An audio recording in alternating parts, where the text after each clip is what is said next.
Alright, someone asked about this flashlight and they wanted to see what the beam looks like. So we're going to show you the beam in a bit on, actually it's an interesting paint. It's called Icicle. It's kind of like a super light blue with a super light gray. It's a grayish blue, but very light in color. You can clearly see the beam on there. So we're going to do that in a bit. But first, quick rundown since we could see this light a little bit better. A while back, I released a video saying something about a Kel light, and that's what this light was. It's not technically a Kel light, but wasn't too far off. This is kind of what Kel light turned into later on. Actually, I got two of these. Now, I purchased both brand new. They are both in mint condition, and they both still have the original factory installed bulb, so we're going to see what this thing would have been like when you took it right out of the box. Here's what it looks like in the box. Let's angle the phone up a little bit. So here we go. This is how it came. Kind of, cool box design. It says Legend on top and bottom. Made in the USA. Not the highest quality light I've got, but, not the best materials either, but it's decent. Just because something's made in America doesn't mean it's the best of the best, but it's a decent enough light. Cool looking. Here's some of the back. I'll move it slowly so you can read it if you want to. I've read it many times. It's kind of interesting. Mentions Kel light there in the history behind Kel light. The Keller Company, and there we go. So it's like sort of a Kel light, but not really. It's what Kel light turned into later on before they just disappeared. See, it's 1990, so it's not old, it's not brand spanking new. Oh, it says the Keller Company. So it's almost a Kel light. We'll just call it almost a Kel light, because it's not the Kel light that people think of when they hear Kel light. So that's what it looked like in the box. Back to this one. This one's been cleaned, properly cleaned and lubricated by me. They don't do that out of the box. They get a little too cheap and lazy, unfortunately, but I did it for them. I probably use better grease than they do anyway. Contacts are clean, everything's spotless, no corrosion whatsoever. Original bulb in the front, and also the original bulb in the tail cap is a spare. This uses a krypton bulb. They didn't put a xenon bulb in here, which is kind of unfortunate because even for a krypton, this is probably the dimmest light I've ever seen that's this big. And I got a lot of old incandescent lights. This is easily the dimmest one of the bunch, even compared to the smaller ones. My mini mag lights blow this thing out of the water. My little, well, obviously my Surefire Outdoorsman blows all of those out of the water in both build quality and performance, but it's a decent light. It's just very dim, but since it is a standard, I think it's like a PR6 bulb, you can replace it with an LED bulb if you want to. Obviously this is not yellowed, see, it's brand spanking new, so here it is. It's a brand new flashlight from 1990. So let's go over the UI real quick.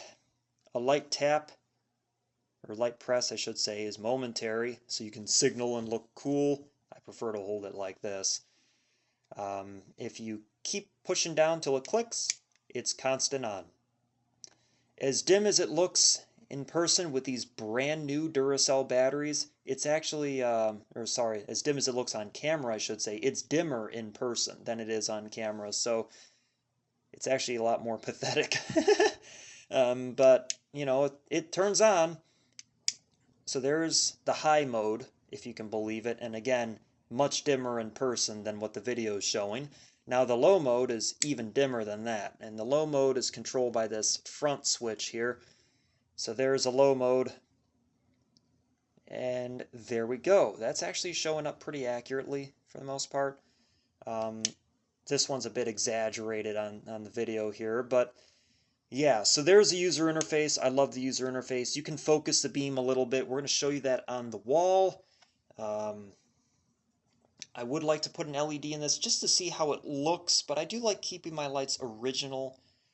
But it would be kind of nice to see what the dimmest flashlight in this size can do with a really bright bulb in there. Again, if you're going to put an incandescent bulb in something, can you put a xenon in there? The kryptons are kind of, I mean, those are a little disappointing, but whatever.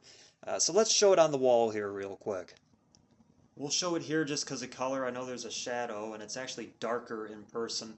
But then we'll show it on the door. It should be a little bit darker on the door. But here we go from a distance of about 4 feet. Whoops. There we go. That is as wide as the beam gets. It is very narrow. I mean, here, I'm going to hold the light steady, and I'm going to put my hand next to it so you can kind of see what the size is. That's as wide as the beam gets from a distance of approximately 4 feet. That's not very wide at all. I mean, I do have big hands, but still very narrow beam, and it only gets narrower, so brace yourselves. I'm going to focus the beam a little bit. I'll try to do it slowly. Of course, this will vary a little bit depending on the bulb, how well centered the bulb is, all that good stuff. I'm keeping the body still, and I'm just rotating the head. Again, it's not that bright in person. It looks a lot brighter on the video. I might be able to... There we go. Looks a little more accurate now. Sorry, should have done that ahead of time. Well, we'll do this again. I'll slowly zoom the light out here.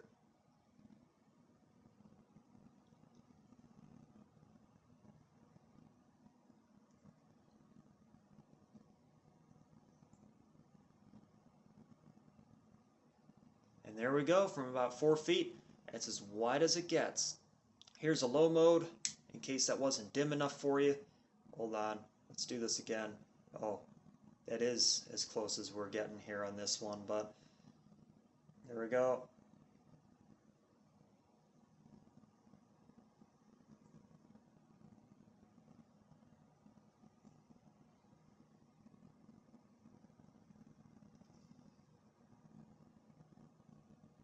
Alright, let's show it on the door because I do have my shadow here. Alright, here we are.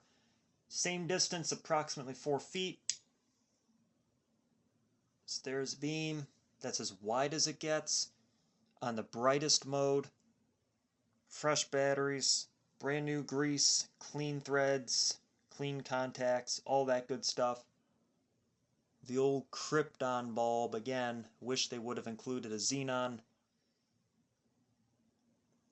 Also, I can't seem to find any regular xenon flashlight bulbs anymore. It seems like those are kind of a thing in the past. I find a bunch of kryptons, though. It's kind of weird because those are even older. Sorry, phone's acting stupid. Doesn't know what I'm doing here. So there we go. There's the beam. Now, just for kicks, for the people who stuck around, let me put an LED bulb in here. Wow, what a performance improvement. So right now I have an American-made LED bulb from Fulton Industries. This is actually the same one they sell for their MX991U and some of their other lights. Not the greatest LED bulb I've ever seen. Definitely not the best color accuracy, color temperature. Not the best performance, but a huge upgrade over what we had before. So now here we are at a distance of like 10 feet. This is the bright mode. This is the dim mode. Oh, that's not much of a difference. So, you know, that's a little disappointing that the dim mode isn't making as much of a difference now. I mean, it is there. I do notice it. Let's focus the beam.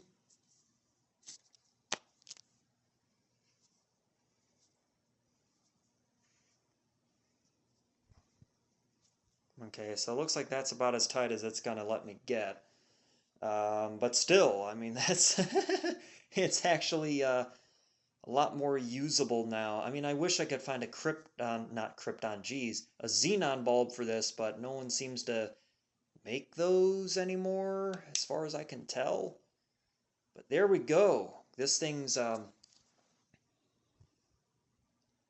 much brighter now, but not bright enough to cause any heat buildup, which is good.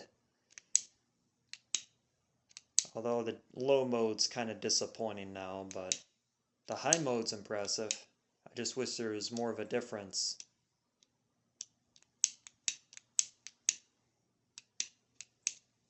Anyway, that's it for this one.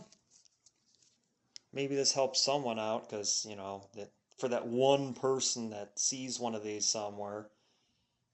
Here it is. It looks like something that belongs in the X-Files, although they never use this light on the X-Files series. But it would definitely look great in a show like that. So here you go. Who knows, maybe now we'll see it in some new TV show coming out. That's all for this one. I'll see you next time.